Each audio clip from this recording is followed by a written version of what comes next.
Alright, well, I didn't think I would be making a video about some TikTok drama in the year of our Lord 2025, but reading is something that I'm very, very passionate about, and I felt the need to talk about this. So one of the OG TikTokers, KallmeKris, recently made like a 40+ minute video basically shitting on the whole romance phenomenon happening on Booktok. Now, if you don't know what I'm talking about, there's been a huge uptick in the cross-section between fantasy and romance, commonly referred to as romantasy. And given the nature that it's both romance and fantasy combined, some of the books are pretty smutty. And KallmeKris has taken it upon herself to take exception to this for some reason. Now, I didn't have the chance to watch her full 40-minute video before she ultimately unlisted it after everybody came at her with pitchforks. From what I gather, basically she said anybody that's reading smutty romance books is a porn addict,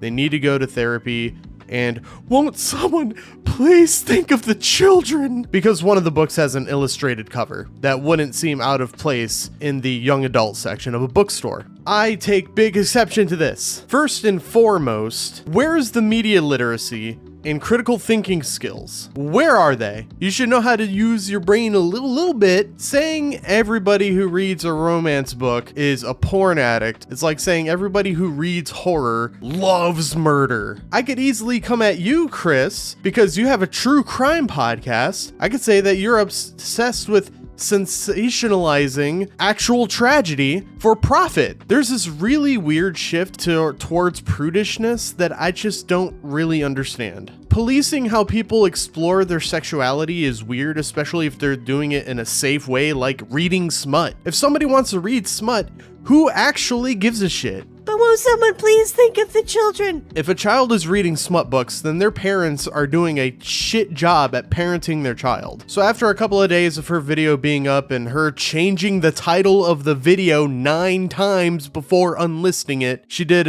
eventually unlist it. However, the people who have the link are still leaving comments that agree with her, and she's still like upticking and like heart reacting all the comments, despite her saying, "It was just satire, guys. I was just making a joke. I was just making a joke about 50 Shades of Grey, a book that nobody's been talking about in the last 10 years, especially in the romance sphere, because it's a bad depiction of BDSM. I'm sorry, Chris. I thought jokes were supposed to be funny. I don't know how shitting on a bunch of people who like to read dark romance books is funny. And this shift back towards prudishness among younger people really just reminds me of like the satanic panic from the 80s, or the moral outrage against bands like Marilyn Manson and Slipknot in the 90s. Oh, you listen to metal music, you must be satanic. Why, yes, I am. How nice of you to notice. Oh, you play Dungeons and Dragons, you must be into witchcraft. Why, yes, I am. How nice of you to notice. And then she made an apology video on TikTok where once again she doubled down, claiming everything was satire. If you're gonna apologize, at least don't bullshit us. You think that romance readers are porn addicts, which I truly don't believe porn addiction is a thing, and there's studies to back that up, but I'm not going to get into it, and I'm definitely not going to argue about it in the comments. But that's a whole other topic for a whole other day. Let me touch on the "won't someone please think of the children" thing once again. One of the books that she talked about, Icebreaker, is done in an illustrative style, which, like I mentioned, wouldn't seem out of place in the young adult section at a bookstore. And you know where Icebreaker isn't?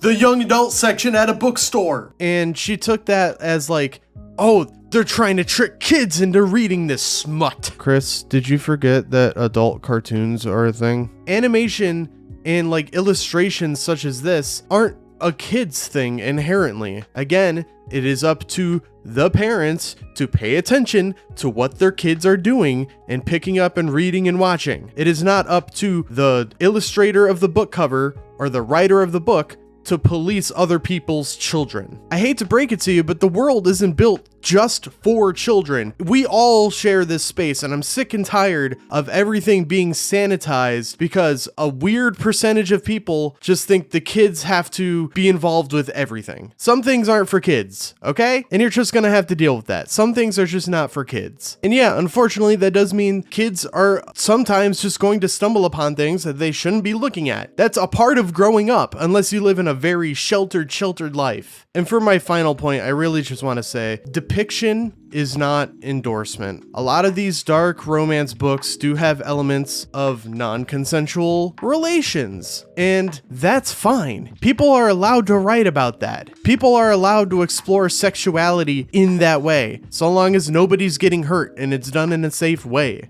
Also, if you ignore trigger and content warnings and then you get upset about something that you see, that's on you. And if you can't find those warnings, please, I'm begging you, utilize the website doesthedogdie.com and then search up whatever piece of media you're trying to enjoy and see if there are any potential triggers, okay? Very handy website that more people need to utilize. Depiction is not endorsement, and enjoyment of a piece of media does not mean you endorse the depiction. I like horror books. Do I endorse murder and ripping other people's guts out? No. And much in the same way, if someone enjoys a dark romance that features a non-consensual relation, does that mean the reader endorses rape or the writer endorses rape? No, it's fiction. And that's really all I have to say about that. Call me Chris, just do better. I can't believe you did a whole video like this, especially when you have a fucking true crime podcast. I haven't listened to it, so I can't say for certain whether or not you sensationalize it, but it's something to think about. Food for thought. Thank you guys so very much for watching the video. If you liked it, give it a thumbs up. If you want to see more videos like this one, please consider subscribing. And until then, I'll see you guys next time. Bye-bye.